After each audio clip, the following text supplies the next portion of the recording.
Side खबरों के लिए सब्सक्राइब करें फ्लेम मीडिया और उसके बाद बेल आइकन को प्रेस करें ताकि सबसे पहले आपको मिले एक्सक्लूसिव खबरें।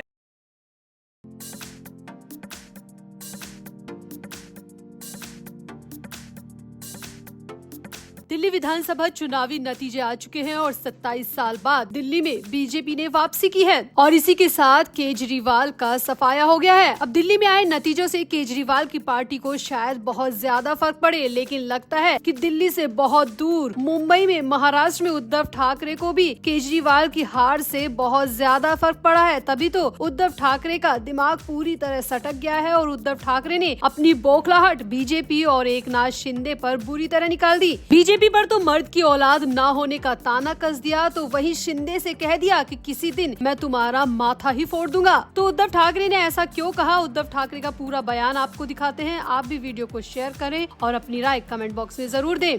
तो महाराष्ट्र में शिवसेना यूबीटी के कुछ सदस्यों ने एकनाथ शिंदे की शिवसेना में शामिल होने की खबरों पर उद्धव ठाकरे ने प्रतिक्रिया दी है। उद्धव ठाकरे ने कहा कि हम एकनाथ शिंदे और बीजेपी को दिखाएंगे कि असली शिवसेना कौन सी है। अगर आप हमें तोड़ने की कोशिश करोगे तो हम आपका सर फोड़ देंगे। यहाँ पर उद्धव ठाकरे का बयान ऐसे वक्त में आया जब दिल्ली के चुनावी नतीजे आए हैं और इस बयान को चुनावी नतीजों से जोड़कर देखा जा रहा है। दरअसल दिल्ली में विधानसभा चुनाव के नतीजे आ चुके हैं और दिल्ली में 27 साल बाद बीजेपी की सरकार बनने की तैयारी हो चुकी है और इसी के साथ केजरीवाल की 10 साल की सरकार की विदाई की तैयारी भी हो चुकी है। अब माना जा रहा है कि उद्धव ठाकरे का असली गुस्सा दिल्ली चुनावी नतीजों को लेकर है, क्योंकि उद्धव ठाकरे दिल से चाहते थे कि दिल्ली में केजरीवाल की सरकार बने, बीजेपी की ना बने, और इसीलिए खबरें आई थी कि उद्धव ठाकरे दिल्ली भी आए थे। केजरीवाल को सपोर्ट करने के लिए उद्धव ठाकरे अपनी टोली के साथ दिल्ली भी पहुंचे थे, लेकिन दिल्ली के चुनावी नतीजों ने उद्धव ठाकरे को बुरी तरह हैरान कर दिया और इसी वजह से उद्धव ठाकरे की बौखलाहट अब बीजेपी पर निकल रही है, एकनाथ शिंदे पर निकल रही है। उद्धव ठाकरे ने अपने बयान में आगे कहा कि अगर एकनाथ शिंदे और बीजेपी मर्द की औलाद है तो ईडी, सीबीआई, आयकर और पुलिस को एक तरफ रख दे और हमारे साथ आकर लड़े। यहाँ पर उद्धव ठाकरे ने साफ साफ कह दिया कि एकनाथ शिंदे और बीजेपी सिर्फ ईडी, सीबीआई और अन्य जांच एजेंसियों की वजह से हमसे आगे है। अगर इन सबको एक तरफ लड़े तो वो हमसे लड़ने की ताकत नहीं रखेंगे, क्योंकि वो मर्द की औलाद है ही नहीं। यहाँ पर उद्धव ठाकरे ने अपनी जुबान से कई बार मर्द की औलाद ना होने और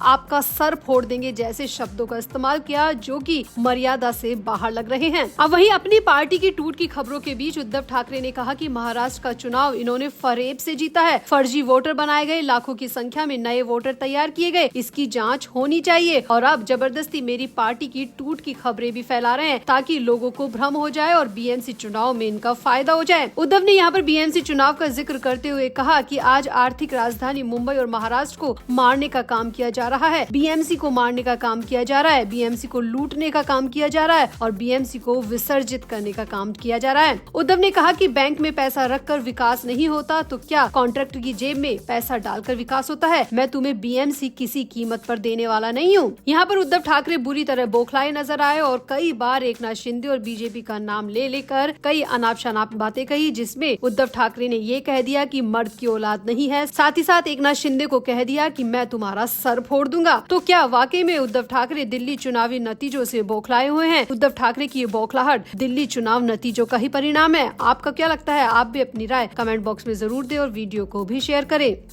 तो बॉलीवुड इंडस्ट्री में बेहद कम समय में अपनी एक खास पहचान बनाने वाले शानदार अभिनेता सुशांत सिंह राजपूत 14 जून 2020 को अपने बांद्रा स्थित घर में मृत पाए गए थे। कथित तौर पर एक्टर ने आत्महत्या की थी, लेकिन अभी तक उनकी मौत एक रहस्य बनी हुई है। ऐसे में आज भी उनके फैंस और उनके परिवार वाले न्याय की मांग कर रहे हैं, इंसाफ की मांग कर रहे हैं। इसी बीच सुशांत सिंह राजपूत के केस में एक बड़ा मोड़ आया है। दरअसल उनके डेथ केस में अब राजनेता के बेटे का कनेक्शन सामने आया है, जिस पर बॉम्बे हाईकोर्ट 19 फरवरी को सुनवाई करेगा। दरअसल सुप्रीम कोर्ट और high court litigants association of India के अध्यक्ष राशिद खान पठान ने सुशांत सिंह राजपूत और उनकी मैनेजर दिशा सालियान की रहस्यमय मौत मामले में जनहित याचिका दायर की है। इस पीआईएल में सीबीआई से मांग की गई है कि वो शिवसेना यूबीटी के विधायक आदित्य ठाकरे को इन दोनों ही रहस्यमय मौतों के संबंध में गिरफ्तार करे और उनसे पूछताछ करे। अब इस पीआईएल पर बॉम्बे हाई कोर्ट 19 फरवरी 2025 को सुनवाई करेगा। वहीं एक मीडिया रिपोर्ट कोर्ट की माने तो याचिकाकर्ताओं ने ये भी मांग की है कि सीबीआई अपनी जांच की विस्तृत रिपोर्ट कोर्ट में पेश करे। वहीं आदित्य ठाकरे ने इस मामले में हस्तक्षेप करने के लिए एक आवेदन भी दायर किया है। उनकी याचिका में कहा गया है कि कोर्ट कोई भी आदेश जारी करने से पहले उनकी बात को भी सुने। आदित्य ठाकरे ने यहाँ पर यह भी कहा है कि ये PIL सही नहीं है, क्योंकि राज्य की एजेंसियां पहले से ही इस मामले की जांच कर रही है। अब बॉम्बे हाईकोर्ट में होने वाली 19 फरवरी की सुनवाई में इस बात का फैसला होगा